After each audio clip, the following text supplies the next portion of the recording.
So, question. Okay.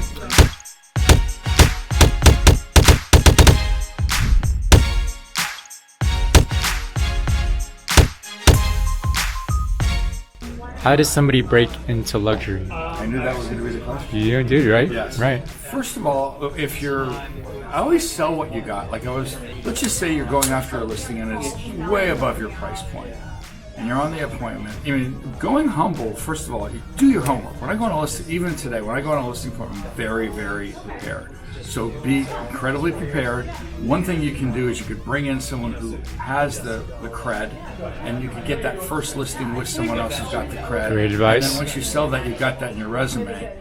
Another thing you can do is you're sitting down with that owner saying, first of all, demonstrate how you're going to get the thing sold. Be very confident about it. Show your resources, show your backup, and say, listen, this is a game changer for me. You will have me 24/7. This is going to have a huge monumental impact on my career. I'm willing to put in resources, time, and money that the best agent in town is not going to put in. For them, it's another listing. For me, this could change my life. And that type of humility can be very effective. Is that what, are you speaking from experience? Is that like how you got started? When I got the Playboy Mansion, I actually told the owners that. I said, this is a game changer for me. Interesting. I said, I know how to get this done. I've sold a lot of big houses, but very few people sold something like this, but they knew that I was going to be like a bulldog and I wasn't going to lose sight of that. But that was the thing that really got me the listing right there. That's interesting you say that, because we all have different heights that we want to reach.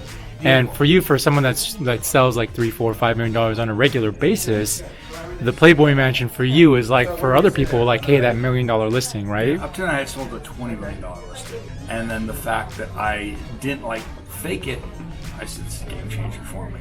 All right. So there you go. I'll see you in a couple months.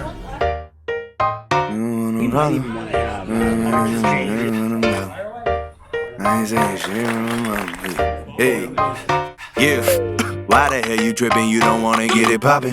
Everybody ask me. So let's say that you want to try something for the very first time. Let's say it's skydiving. What's the first thing that you do? The first thing that you do is actually go online and search for the most reputable company out there. You want to search for somebody that has 5-star reviews, that has been in the business for some time, and that has had other people that actually gone to the school and came back alive. But let's say you're feeling a little scared because this is your first time. That's normal. So you find that reputable company that actually offers group classes and you sign up. So you go to your first day, and what do you notice? You probably notice that there's going to be several people that have different levels of experience. People that have been doing it for years. People that are just like you, maybe just starting off, but there's diversity and you're not alone. You're not only going to get the best information from the school, but you're probably going to get insider tips from everybody else that's in there. So you go through the class, you go up in the air, you jump out, and you've done it. But it doesn't stop there. You keep going. You want to do it again. You want to get better at it. This is kind of how I look at coaching.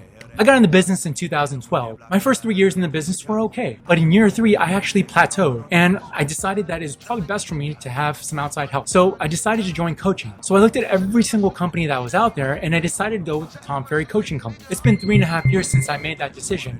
And it was the best decision that I could make for my business. It's not only helped me with just my business, it's helped me with almost every facet of my life. So recently I got invited to a small mastermind event at the headquarters here in Santa Ana. So while we were there, Tom had asked us to come up with 3 disciplines that we can incorporate to help us reach our goals for the end of the year. So here are my 3 disciplines. Number 1, paid commitments. So paid commitments is probably an important thing for me. For example, I've already paid for coaching for the entire year. So if I don't utilize it to its full potential, it's going to be a waste. And I hate wasting stuff. My second discipline is to put it in my schedule. Because honestly, if it's not in my calendar, I actually just forget or I actually don't do it. So as easy as that sounds, that's a big one. Number 3 is penalty. Now, the bigger the penalty, the more motivation for me to actually reach that goal. So I got to make sure that my penalties are very, very big if I don't perform. So as easy as those 3 disciplines sound, that could be the difference between making a 6-figure income or a 7-figure income. It could be the difference between you actually hitting your goals and not hitting your goals. So I heard a great quote recently, and it went something like this. Your success is determined by the disciplines that you set for yourself.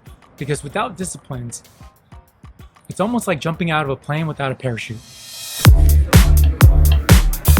Chris, you got any words of wisdom? Words of wisdom in terms of? Actually, I've got a question that my friend asked me.